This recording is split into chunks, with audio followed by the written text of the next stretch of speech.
Om Sahana Bhavatu Sahano Bhunaktu Sahaviryam Karavavahai Tejasvinavadhitamastu ma vidvishavahai. Om Shanti Shanti Shanti.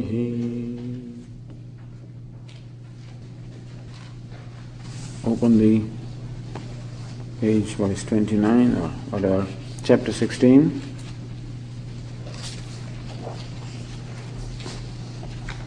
So let's read the first three verses. Shri Bhagavan Uvacha Abhayam Sattva Samshuddhi Jnana Yoga Vyavasthitihi Dhanam Damascha Yajñascha Svadhyayastapa Arjavam Ahimsa Satyam Akrodha Tyaga Shantirapaisunam Daya Bhuteshvaloluptvam Mardavam Hrirachapalam Tejaha Kshamadhrutishaucham Adroho Natimanita Bhavanti Sampadam Daivim Abhijatasya Bharata.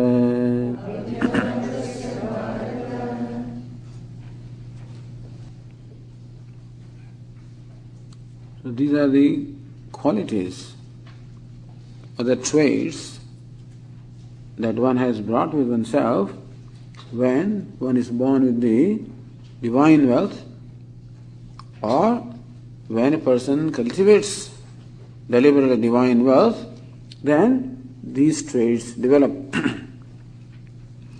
Meaning thereby that we should deliberately and consciously cultivate these traits in us. As I said yesterday, and as Lord Krishna also will say subsequently, Daivi Sampad Vimokshaya, that when we have these divine traits, it is conducive to moksha. Dibandhaya, Asurimata on the other hand, the opposite of this will be called the Asuri or the demoniac tendencies, which are conducive to bondage. So if you want freedom in life, and who doesn't want freedom? That's what everyone wants. Moksha means freedom. Freedom from sorrow. Freedom from a sense of limitation. And that freedom each one wants. In fact, we are constantly striving for that freedom only. In whatever we do, the ultimate agenda is so that we become free. So here now, Bhagavad Gītā teaches how we can conduct ourselves, or how we can train ourselves, how we can educate our mind, so that we progressively become free. Meaning that the freedom does not lie outside of ourselves, freedom is within ourselves, and the bondage also is within ourselves. There is a verse which says, Mana eva manushyanam karanam bandha mokshayoho. It is the mind of the human being which is the cause of bondage as well as liberation. And therefore the mind that is characterized by, or that possesses what is called the divine traits, is a mind that enjoys freedom. On the other hand, mind that is infested by the opposite demoniac tendencies is a mind that is in bondage. So whether I enjoy freedom or whether I feel bound or limited has nothing to do with what is outside of myself. Meaning, a person can be in prison and still can be free if the person possesses these divine traits, and someone else can be in a palace and still be bound if the mind is under the sway of the demoniac tendencies. As simple as this. Therefore, for an intelligent person who understands this, the priority will be to constantly cultivate the divine traits. We can make every situation an occasion for cultivating divine trait. We can make every situation an occasion of giving up the demoniac traits. We said yesterday that our nature inherently is divine.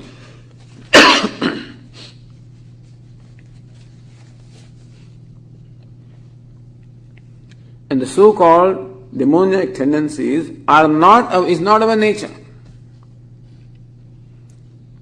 But on account of unintelligent living, on account of the false notions, we have the false values and false priorities. In our life, we have given importance to things that do not deserve that kind of importance. And by the same token, we have devalued something which are very valuable.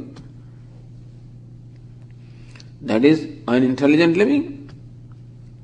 So many people compromise the means for the sake of the end.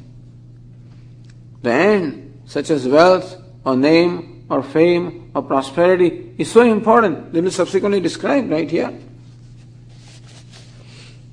That in the process of achieving those ends, they sacrifice, compromise, or violate the values such as non-violence, truthfulness, honesty. They are compromised.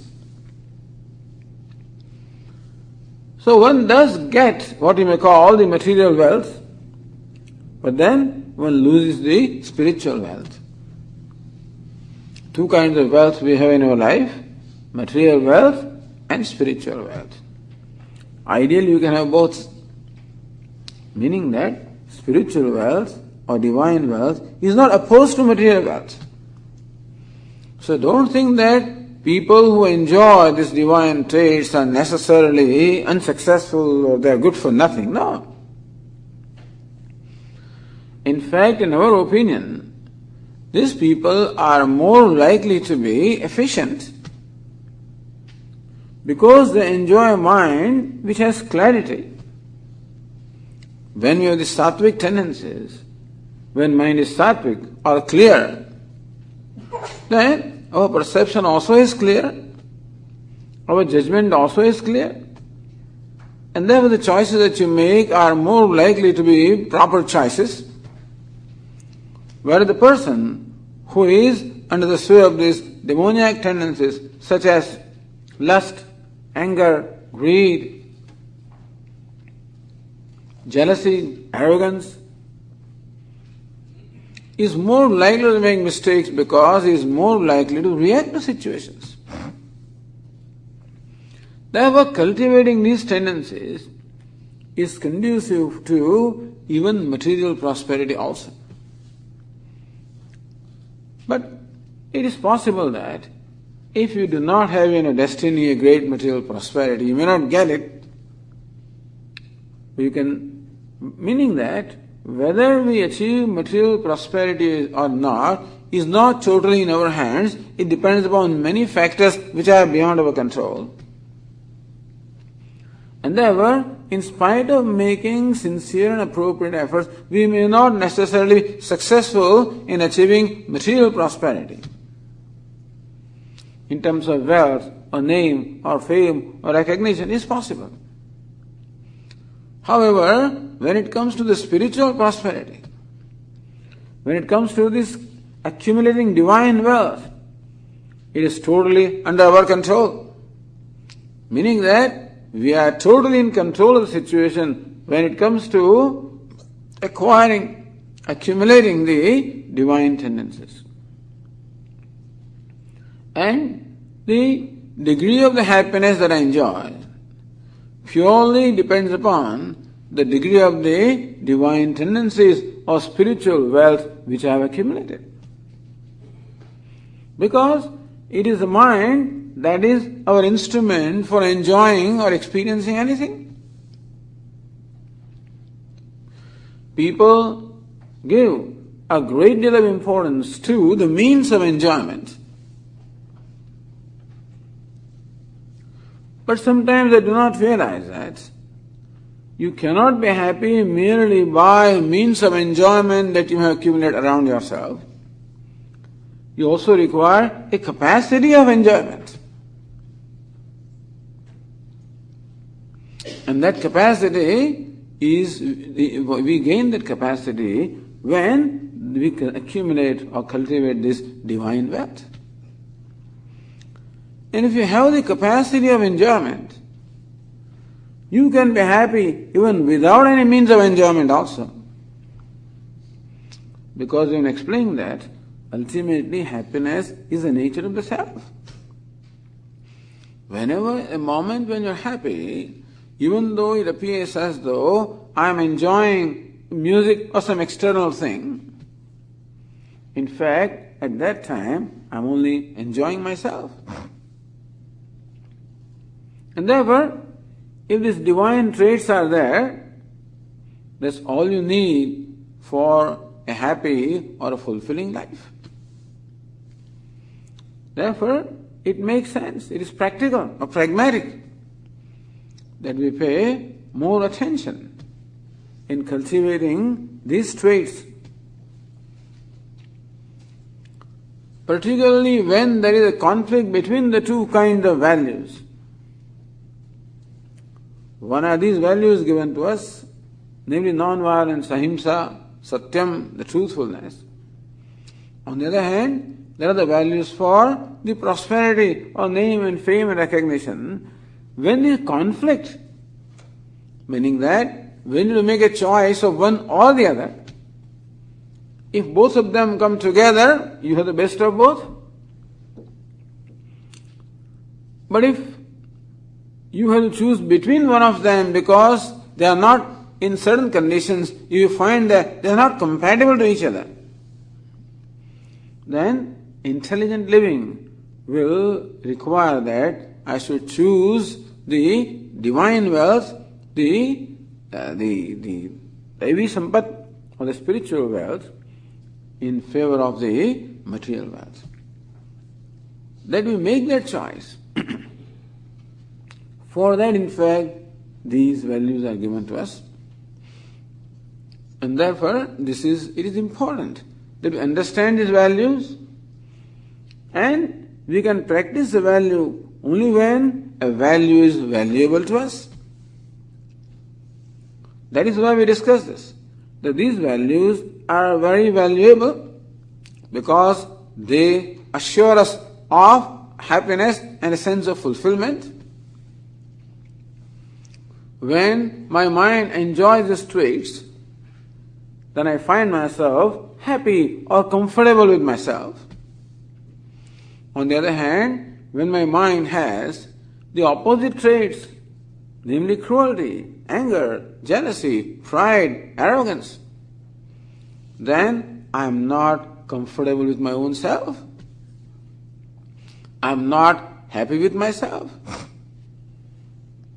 So every time I violate a value, I am in fact violating my own self, because all these values basically represent the nature of the self. Therefore, when I deliberately and consciously practice any one of these values, I am making a choice of creating a harmony within myself.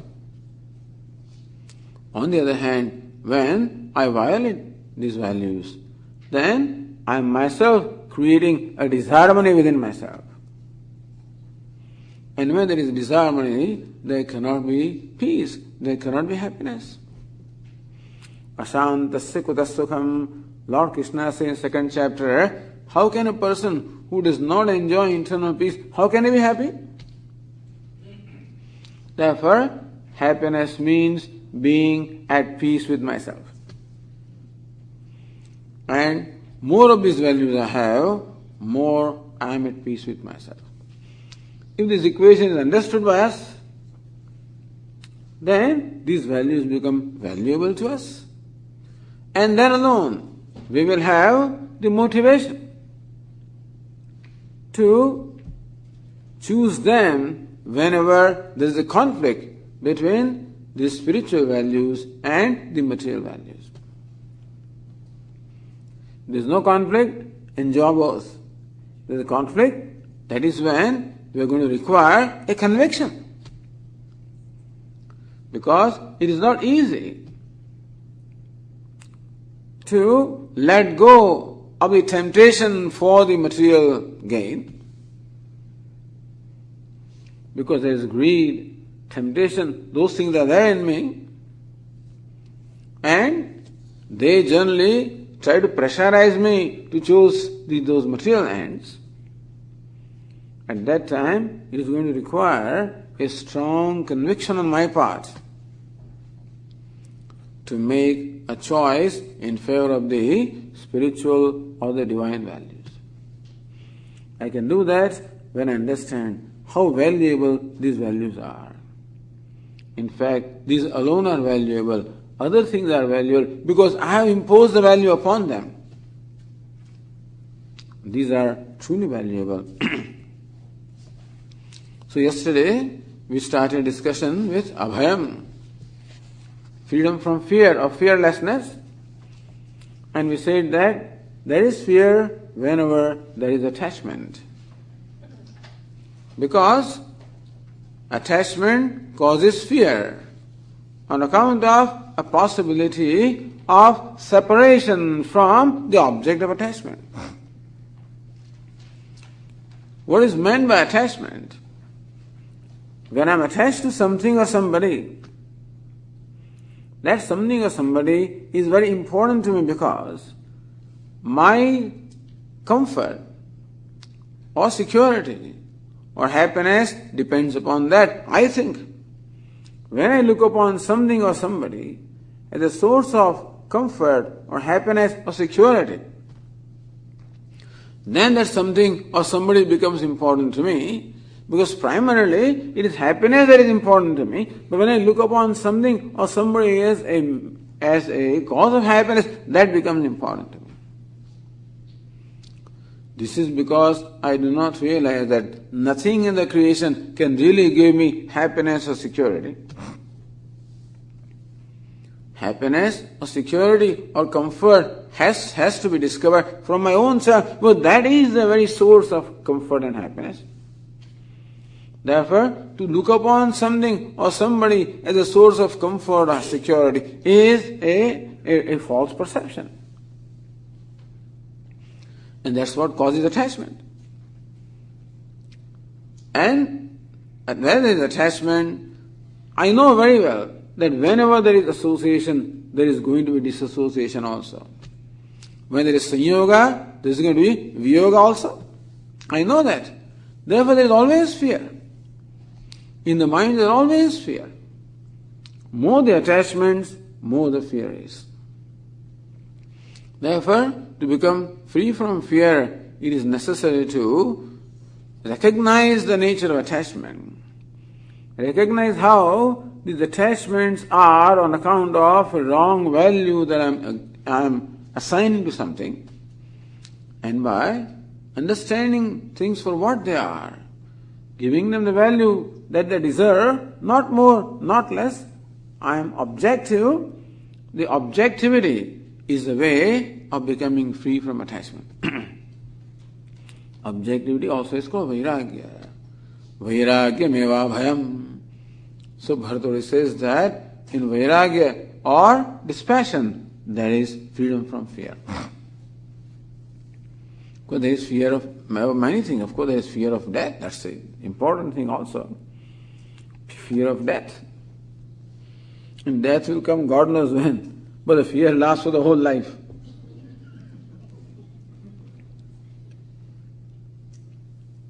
There, and there is also a fear of the uncertain, fear of the unknown, future. There is fear as far as the anxiety about the future because I do not know what the future will bring. Death also is a future event. About that, all we can say is, we should prepare our mind to be able to greet the future as it comes. What I cannot control, God gave me the serenity to accept gracefully what I cannot control. And everything in future is like that because I do not know what the future, what the next moment is. When he's talking about death of somebody else, that fellow himself can die, because you don't know when. And therefore, it will happen. A preparedness to accept the future as it comes. Because I cannot control it. And therefore, what we call prasad buddhi, a graceful acceptance of whatever comes is fine. Jatasya hi dhruvam mrityuhu. Death is certain for the one who is born. And nobody can avoid. At the same time, Bhagavad Gītā teaches that it is the body that dies, the self never dies. And therefore, who am I grieving for? And usually, it is my own death that is most of greatest concern to me. I should remind myself that self or the Atma never dies. And the body is perishable, it will die. We should take care of the body. We should not invite death. I am not suggesting that we should invite death. We should be careless. We should ignore. No, take care of the body and enjoy life. So while enjoying life, be ready that the life is not eternal. It is going to end someday. Swamiji used to tell us a story about one old Mahatma. He had several disciples. He was living in Himalayas in Uttarakanshi, which is a tough place to live. He was not doing well, he was old. And so one of the disciples requested, Maharaj Swamiji, why not we go to Delhi? We can admit you to a good hospital where you can be properly treated. So the old Mahatma told a story.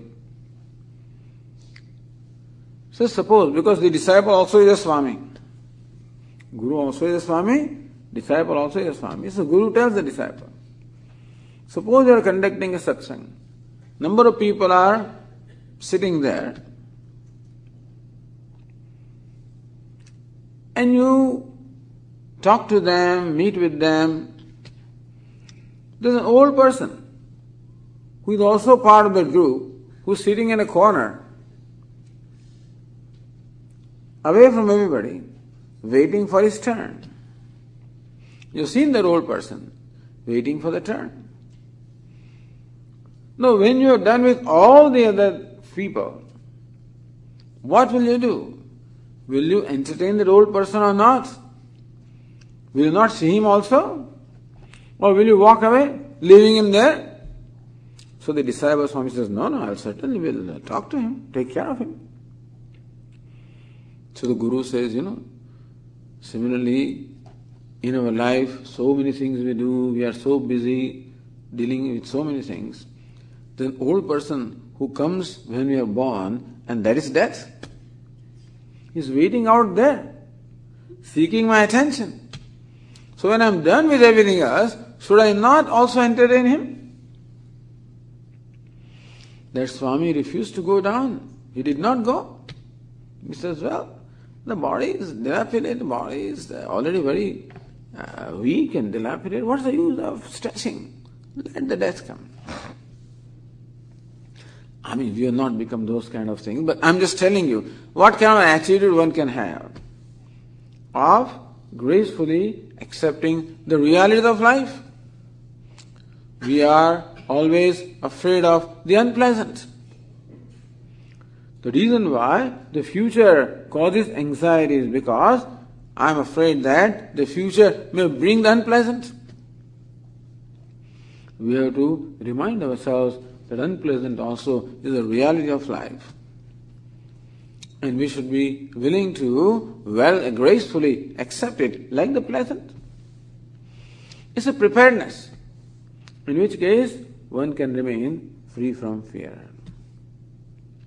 Swamiji says, who knows when the death will come? So enjoy what you have. Enjoy every day as it comes. Wake up in the morning. Be happy that there is one day now. That's all I have today. Let me enjoy it. So he says, don't quarrel with people. Don't waste that day.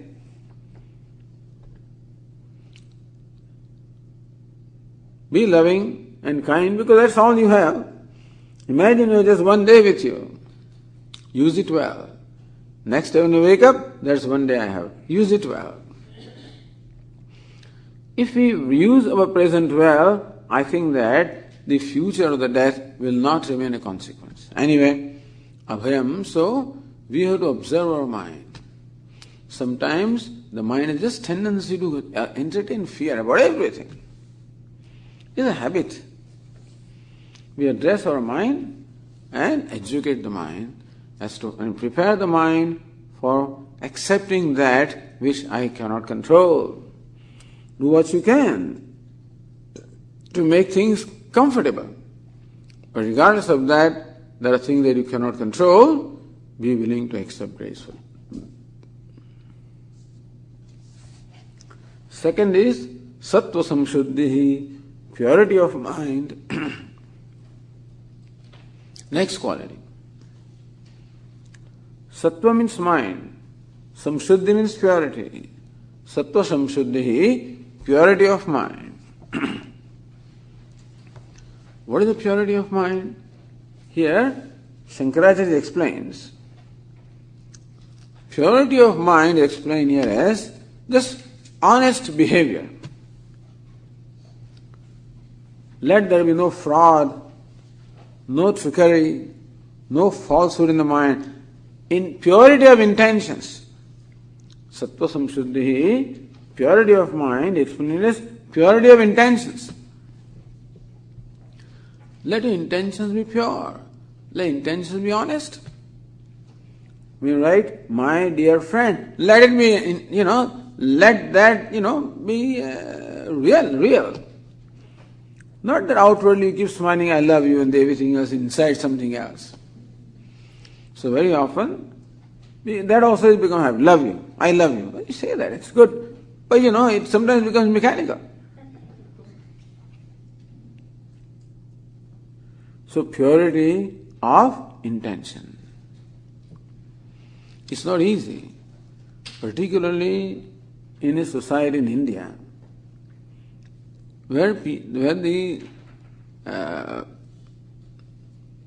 it's very crowded, where so many people live in the same house. In a place like Bombay, 6 people may live in one room. There is no such thing as privacy. In a society like India, there is not much privacy. And people don't give you privacy also. They always are there. They can walk into your home at any time. And everybody knows what everybody else is doing.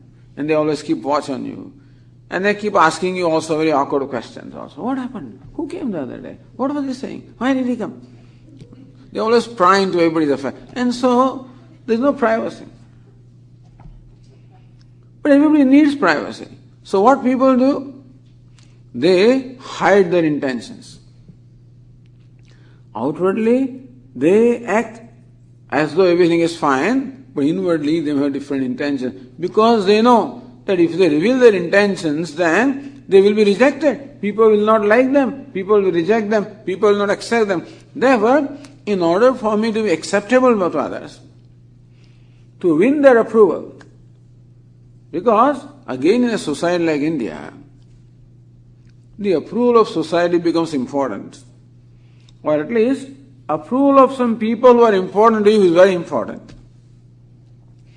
And to get their approval, you behave in a manner which is acceptable to them, whether you are truly that or not.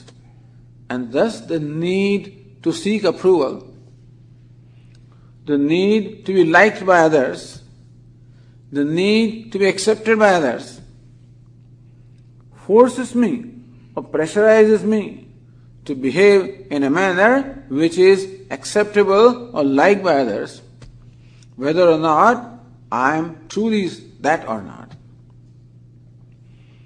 And so I always have a half-an-inch smile on my face because that is the norm. When I meet somebody, then I always talk good about them, whether I believe that or not, or whether I really think so or not. So it is very interesting to observe our intentions and see whether we are honest or not. How many things we are saying for the sake of saying? How many things do we write for the sake of writing? How many things we do for the sake of doing to please others? Given freedom, I would not do it, Swamiji. But I feel pressurized to please others, to get approval of others. And this is what makes a person dishonest. Sattva samshuddhi. And therefore, here the honest behavior. Here Shankaracharya explains that let the mind be free from falsehood or trickery or fraud, cheating, appearing different from what I am, creating an impression of another person which is different from what I am. That is the sattva samshuddhi, purity of intentions. All of these values are important, and we have to become alert and observing our thoughts and tendencies and identify them if they are not in keeping with these values. So let us become aware or conscious about our intentions and see whether we are honest or not. Don't punish yourself if you are not honest, but let there be a value for honesty or purity of intention. That we if I value in course of time, I will change. I will not seek approval for the sake of approval.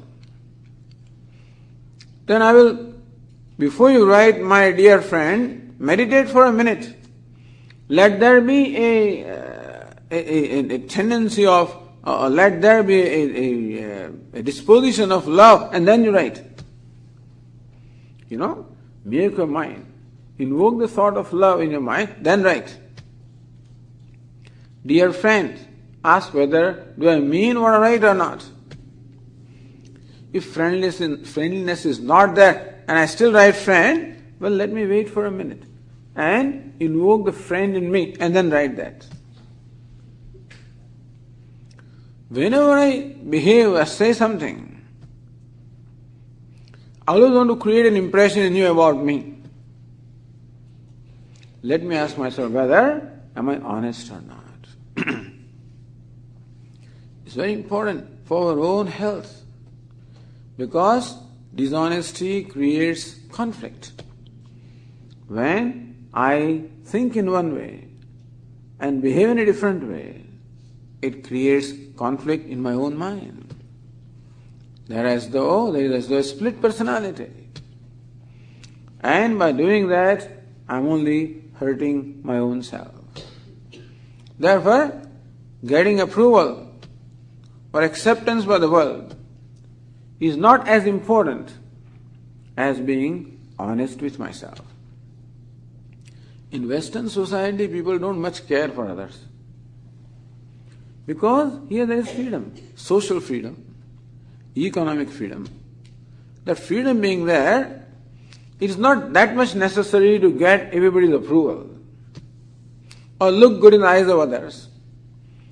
In that sense, you may find the Western society is more honest in their intentions. And they can speak out what is in their mind also because they are ready to face the consequences. I'm not suggesting you do that, but people do that here, which is another problem, of course. Speak out whatever is in the mind, which also can hurt other people. That's another extreme. Not speaking out anything is one extreme. Keeping everything with me is one extreme. And speaking whatever I, feel is another extreme.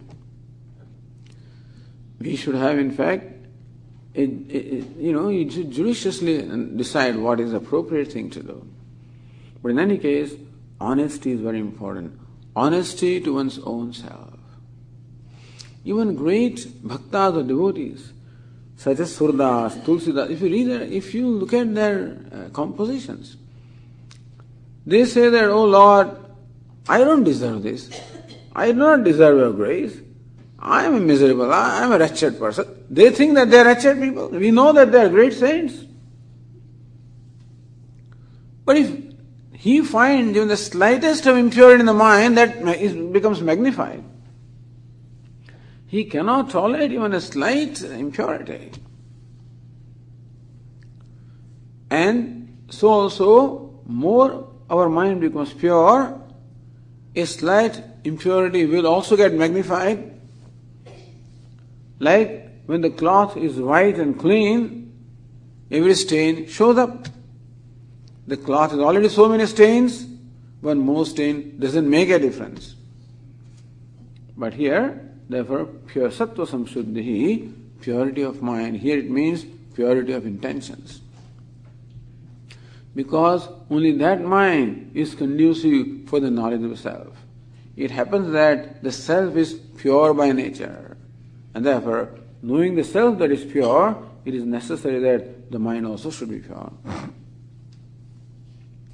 The third is Jnana Yoga Vyavasthitihi. Jnana Yoga Vyavasthitihi. What is Jnanam? Knowledge or understanding. Understanding that we gain from the scriptures and the teachers. Whatever understanding we gain, even understanding of these values that we gain, yoga is a conscious attempt to make that understanding our own. If I understand what non-violence is, then contemplating upon that and making it my own value. So, this is called yoga.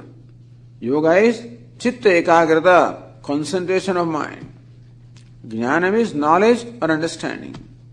So, whatever understanding we have, we imbibe that.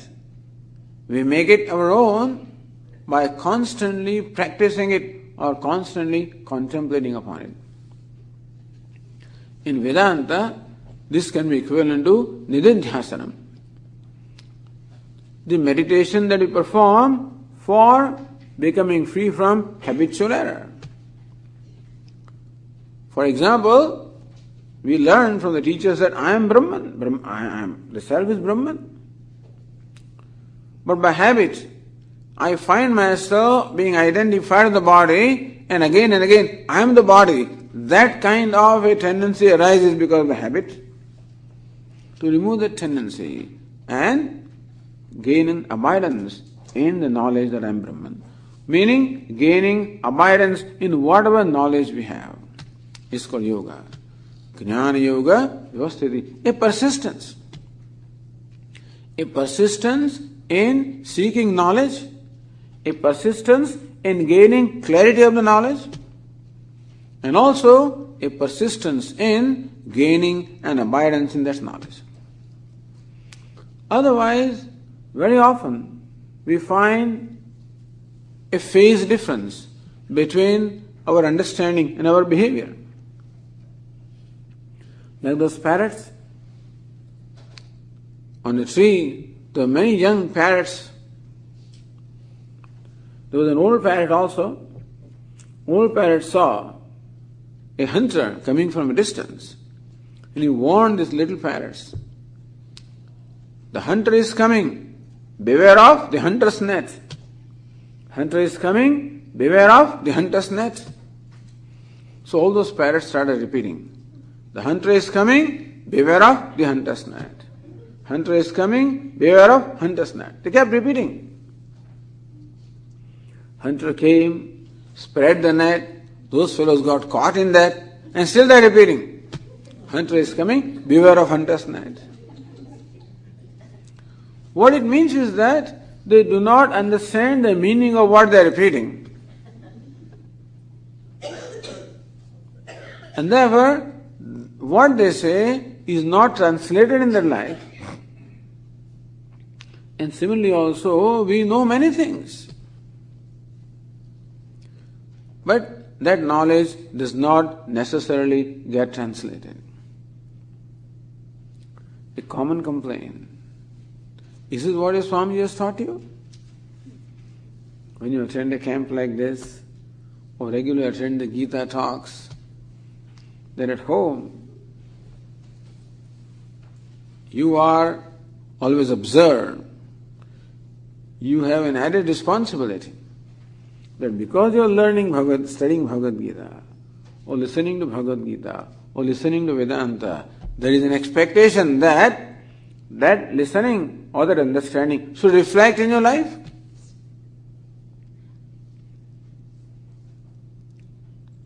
People who do not come here, they have no responsibility. So I never go there, so I'm like that. But you are going there. So you are not supposed to be like this.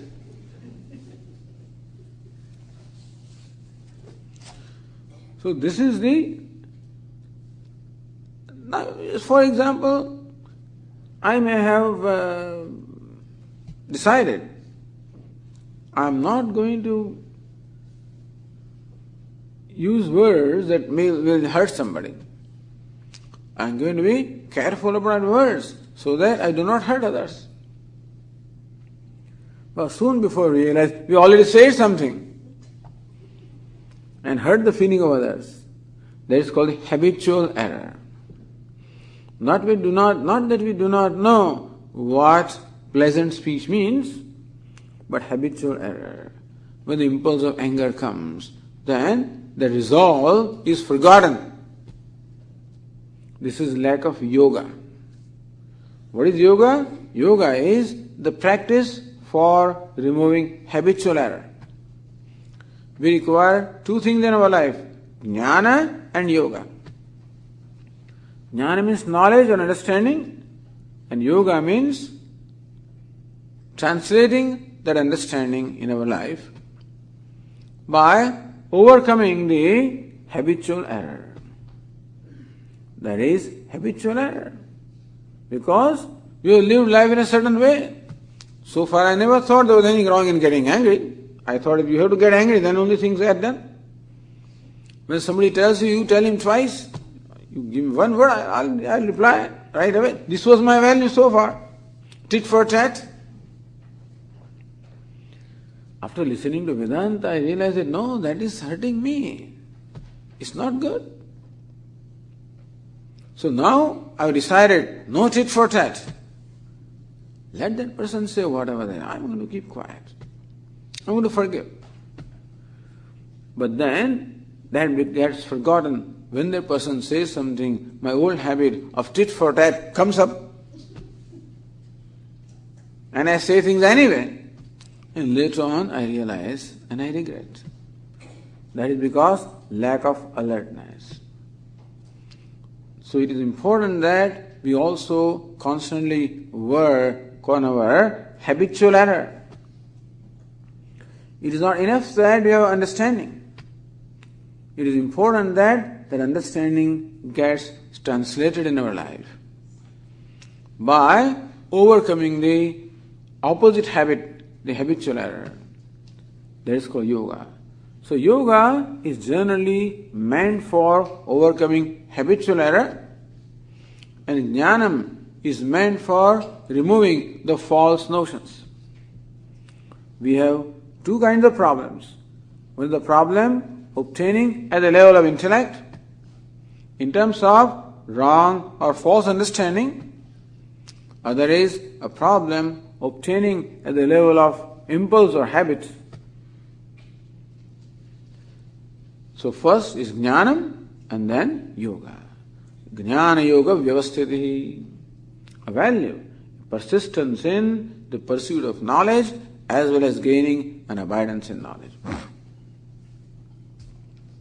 Here Shankaracharya says that these three are the primary Daivi Sampat. Abhayam, Sattva Samshuddhi, Jnana Yoga Vyavasthiti. Freedom from fear, purity of the mind, and persistence in the pursuit of knowledge and abidance in knowledge. These three are the principal divine traits which the people or spiritual aspirants of the highest level have. What is now described are also the traits which are of a lower level. These three are the divine traits of the highest level, and what now is described are the traits for the middling level or the lower level. So next one is dhanam. Dana means charity. There should be a value for dhanam or charity in our life. Yatha Shakti samvibhagah annadina. Sharing with the needy what we have. What is dhanam or charity? Sharing with those who are needy. Sharing what we have with others who are needy. Yatha Shakti, in keeping with my capacity. Both ways. If I am a millionaire, then sharing a few pennies is not a Yatha Shakti, not in keeping with my capacity. On the other hand, if I only have a few pennies and then sharing dollars also is not Yatha Shakti. Therefore, sharing in keeping with my capacity. Not be very miserly. Not be overly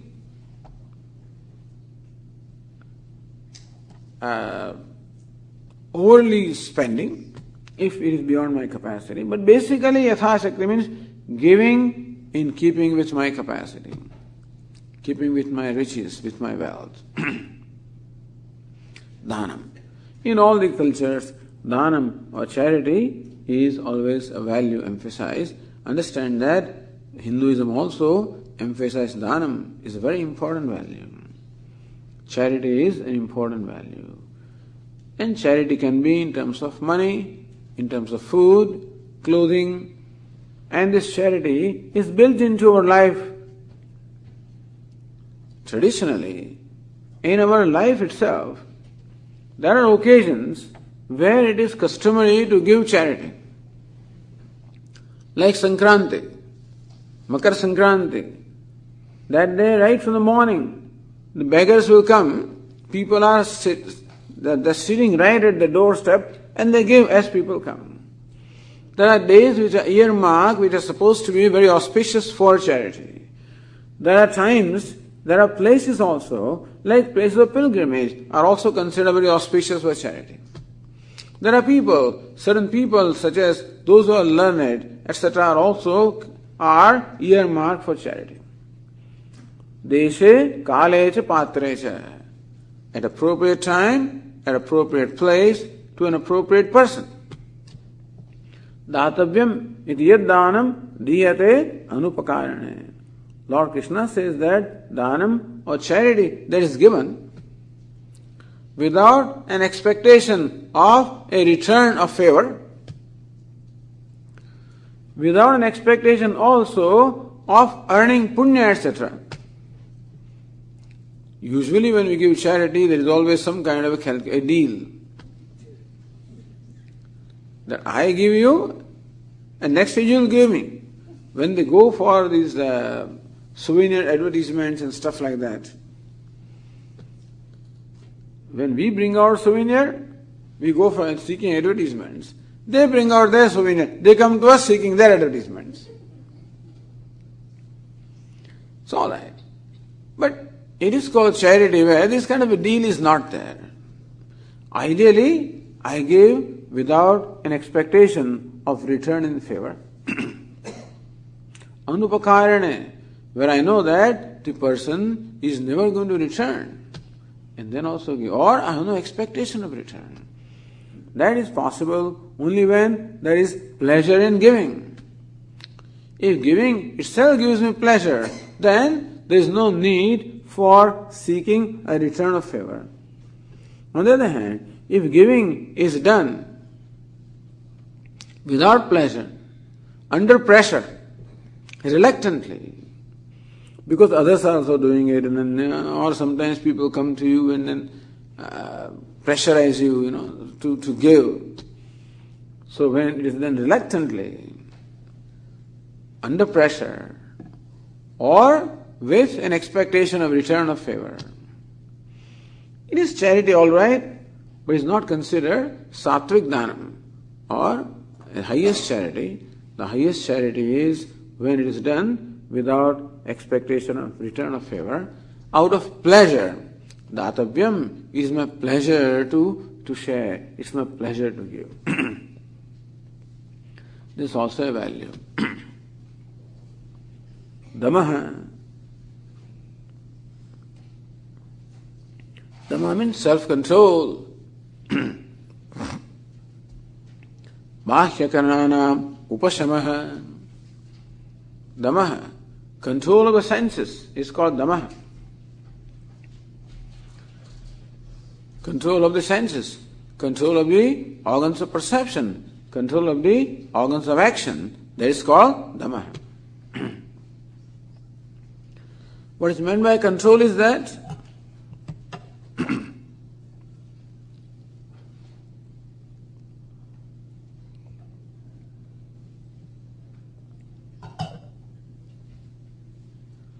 that my organs of action do what I want them to do.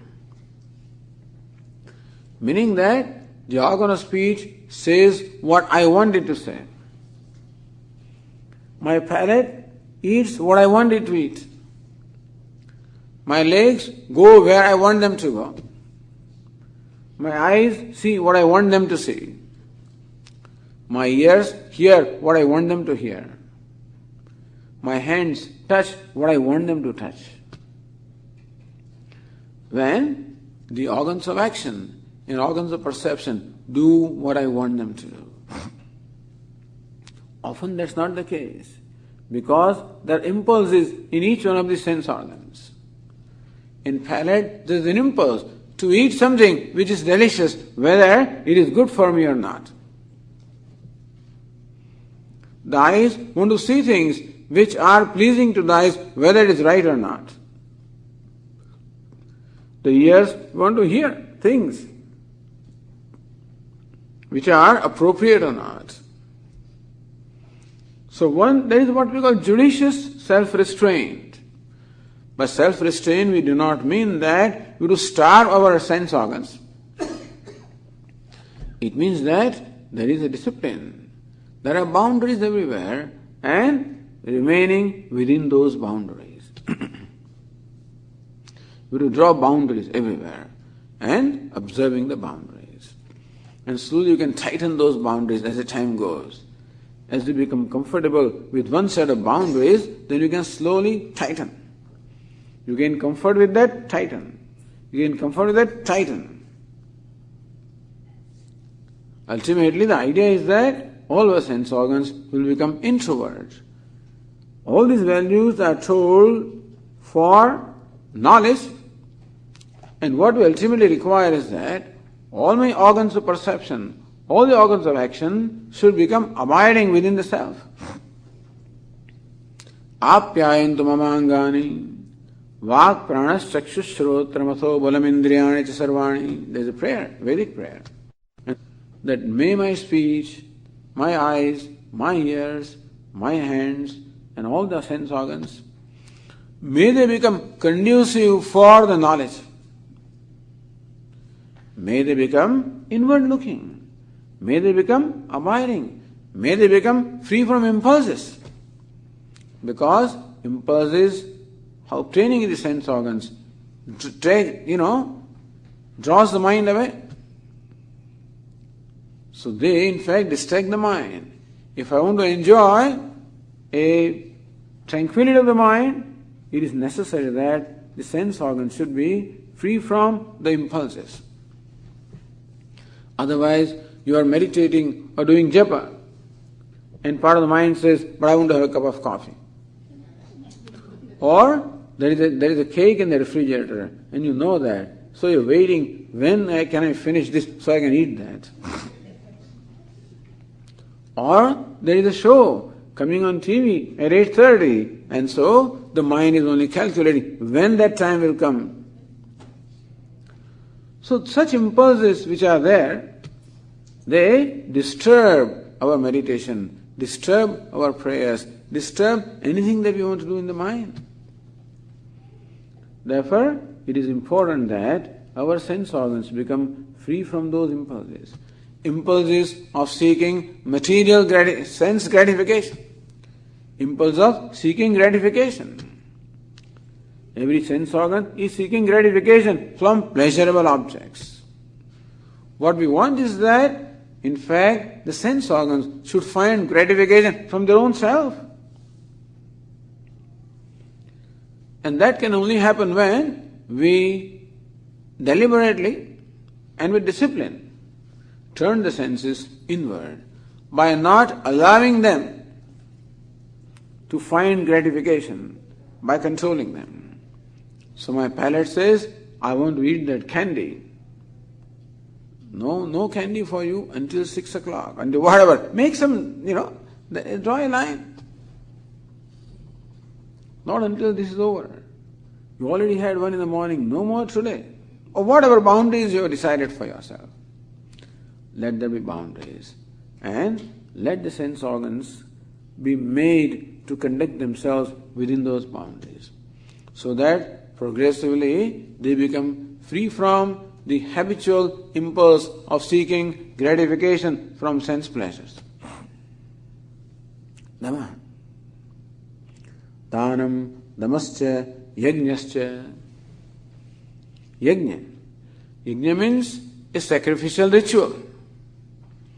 Here it is said that yajna or the sacrificial rituals should become a daily part of our life. Traditionally, a householder in the Vedic times was required to perform 5 kinds of yajna or make 5 kinds of offerings. The idea is that in whatever, that there are many shareholders in your life. What the Vedas teach is that there are many shareholders in the life. So when a corporation makes profit, it is because the money invested by the stockholders or shareholders. And therefore, that should be first distributed to them, and then what remains, that you can take. Similarly also, whatever we are earning in our life, many others have their share. The devatas are constantly helping us. They have organs of perception, organs of action, they function. Our parents and ancestors also have done things, given us a body, nurtured, nourished. They also have a share. Other human beings in the society also do what they do. Then alone we can live our life. They also have a share in my life. Even the animals and birds also have a share. Even the plants and trees also contribute in my life. And the rishis, the sages, the teachers, they also contribute in my life by way of contributing to the body of knowledge. So when you look at our accomplishments, we find that there are all these who have contributed to my accomplishments. I cannot claim the ownership of what my income is, but these also are the stockholders, and therefore part of my income should go to them. This is the idea behind performance of yajna or the rituals of offering. So let there be offering to devatas, let there be offering to the pitrus, let there be offering to the rishis, let there be offering to the human beings, let there be offering to the birds and plants and animals. That's the way householder's life was. So yajna must be a value. Not that I do this because I am told to do, it must become my value. In recognition of the fact that it is my pleasure to share, my pleasure to offer. Or yajna can simply mean worship, worshipping God. That there be yajna. Or worship also should become a part of my life. Swadhyaya. Swadhyaya is recitation of one's own branch of the Veda. Swadhyaya. Reciting the Vedas, reciting the scriptures. If not Vedas, reciting something, reciting God's name, Vishnu Sahasranama, Lalita Sahasranama, I don't know, whatever, Mahimna Stotra. Reciting essentially the prayers. So, either reciting the Vedas or reciting hymns, reciting prayers, reciting name, but essentially reciting something in praise of Ishvara. That's called Swadhyaya. Swadhyaya actually means recital of the Vedas. Because in the Vedic times, everyone was supposed to study their own branch of Veda. Every child would be sent to Pathshala where he would study from the teacher the recital of his branch of Veda. And they say that what you have studied should not be forgotten. If you studied the recital of the Veda and forget it, it's a big sin, it's a great sin. The sin is like Brahma Hatya, killing a Brahmana, because Veda also means Brahma. And allowing this recital to be forgotten, ignoring that, is like killing the Veda. It's called Brahma Hatya. Therefore, you must keep up with the recitals every day. Swadhyaya. So there must be a value for worshipping, there must be a value for reciting the scriptures, reciting Bhagavad Gītā, reciting Upanishads, reciting whatever you are studying, reciting prayers, reciting some stotras, some hymns. Dhanam dhamasya yajnasya svadhyaya tapaha arjavam. Will continue tomorrow. Om Purnamadah Purnamidam Purnat Purnamudachyate Purnasya Purnamadaya Purnameva Vashishyate. Om Shanti Shanti Shanti. Hari Om Shri Gurubhyo Namaha. Hari Om.